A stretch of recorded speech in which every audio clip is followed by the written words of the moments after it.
রাজধানীতে মোহাম্মদুল্লাহ নামে এক ব্যবসায়ীর বাড়িতে দিনে দুপুরে দুর্ধর্ষ ডাকাতি হয়েছে। ডাকাত সদস্যরা ওই ব্যবসায়ীর স্ত্রীকে দেশীয় অস্ত্রের মুখে জিম্মি করে বেঁধে রেখে নগদ ৩২ লাখ টাকা ও ১০০ ভরি স্বর্ণালংকার লুট করে নিয়ে যায়।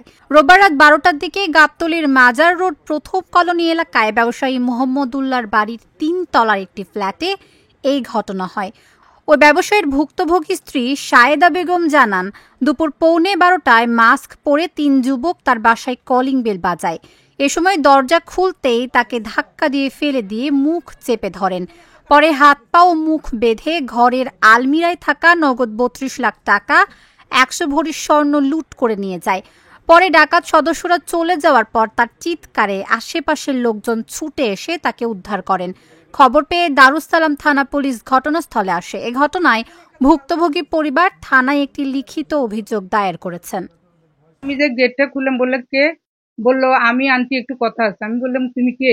এটা করার পরে যখন দেখছি আমি মাস্ক পরা মুখোশ, তখন আমি পিছলামি গেট লাগাই দিব। এই অবস্থায় ফট করে আমার দূরে এসে ও ধাক্কা মারি আমার মুখ ধরে নিয়েছে। তাদের থেকে গামছা নিয়ে, জামা নিয়ে, কেউ আমার হাত বাঁধছে, কেউ আমার পা বাঁধছে, আর কষ্টিপ দিয়ে আমার পুরো মুখ বাঁধা গেছে। সেখানে আনার পর আমার খাটের মধ্যে ধাক্কাই ফেলাইছে, ফালাইয়ে একটা ছুরি দিয়ে আমার বুকুর মধ্যে এভাবে ধরে দাঁড়া রয়েছে। আরেকজনে বলতেছে ছাবি দিয়ে, আমাদের সময় কম। একথা করার পরে একজন কে, এই তোর ব্যাগের ভিতরে না লকার আছে, লকার এটা লকার দিয়ে তালা খুলিয়ে দেয়।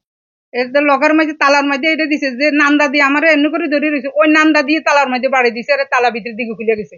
খুলে যাইয়ে ডয়ার এখন টাকা দেখছে, নাচা শুরু করছে। নাচা শুরু করে সুত মারানি মাগি, ৩ বছর টাকা নাই, তোর স্বামী ব্যবসা করে, তুই টাকা করলি, তুই মিথ্যা কথা বললি কি লেগে, তোরা আজকে মাইরেই দিয়ে যাবো। এ কথা করে টাকা এগুলো লইছে। লওয়ার পর স্বর্ণ গয়না আমি স্বর্ণ গয়না কথা কয়, এই কাপড় চুপো বাইর কর। কাপড় চুপতন খুঁজে যখন থেকে স্বর্ণের বাক্স গল পাইছে, পাওয়ার পরে আর কোনো কথা নেই, মানে ব্যাগ ভরে গেছে টাকার স্বর্ণের বাক্সা। খোলার পরে ওরে বালা করে মুখ বান, ও যেন ১ ঘন্টার আগে যেন মুখ না খুলতে পারে। এরপরে কষ্টের দিয়ে আমার চোখ ছাড়া আর সব বান্ধা লাইছে। বান্ধা লাগিয়ে পরে এ গেট তো আগে লাগাইছে, পরের গেট বাইরে দিয়ে লাগাইছে, লাগাই আমার এখানে খাটের থেকে উঠতে ফালাই দিছে, ফালাই দিয়ে চলে গেছে।